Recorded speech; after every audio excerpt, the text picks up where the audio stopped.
what's going to happen. I want to tell you an amazing story. An unbelievable story. Unbelievable story. Into this Maisa. It's unreal. So,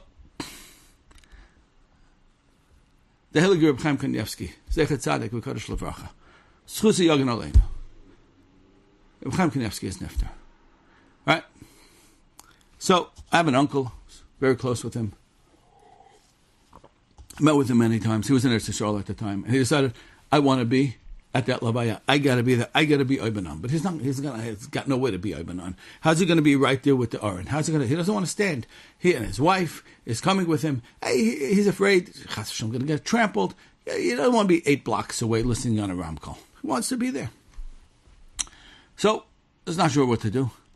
He goes to Bnei Brak that night, in advance the next morning, and he goes, and he goes, okay, we're going to be there very, very early in the morning, and we're going to be right outside of Chaim's house, and we're going to, mamish, be right there by Chaim. Okay. And then it gets closer and closer to the Levaya, and he realizes that they're never going to be able to say it, and he's worried his wife is chashish, I'm going to get hurt. And so he says, another idea, what am I going to do? He says, I'm going to go.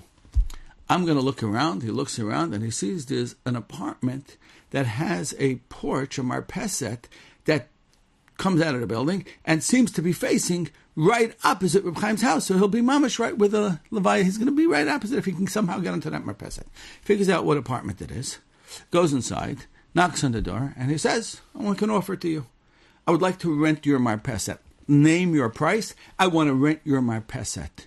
For the day, you can be there, your family can be there, no problem, but I want to rent it so that I have a right to be there, my wife and I. Tell me, please, what you want for it, and we'll do it. And they said, because we don't do it as such business, not the way it works, no thank you, we can't, our family's going to be here, we can't do it. And he asked them, please, it means so much to me to be there. No, can't do it. Finally, the fellow, one of the guys who's there, comes and sees him, he says to him, Slicha, are you so-and-so? He asks him his name. He says, yeah, how do you know me? You don't look very familiar to me. The guy turns to his father. He says, Abba, אתה מכיר את זה? אתה מכיר מי הוא זה? Do you recognize him? He says, לא. He says, מה? זהו הבן אדם שהכניס אותנו לביתו. This is the man who took us into his own house. This Yid traveled to North America some 20-something years ago for medical treatments. And my uncle had a Hachnasas Orchim apartment in his house. And this Yid stayed in that apartment for whatever it was, weeks or months. One of many, many, many people. My uncle didn't know who these people were. They were all taken care of. He didn't get personally involved with them. Just hosted them.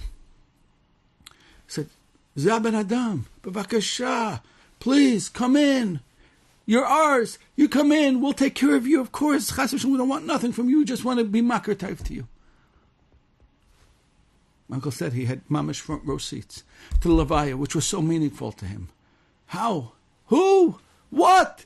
An apartment in Bnei Brak?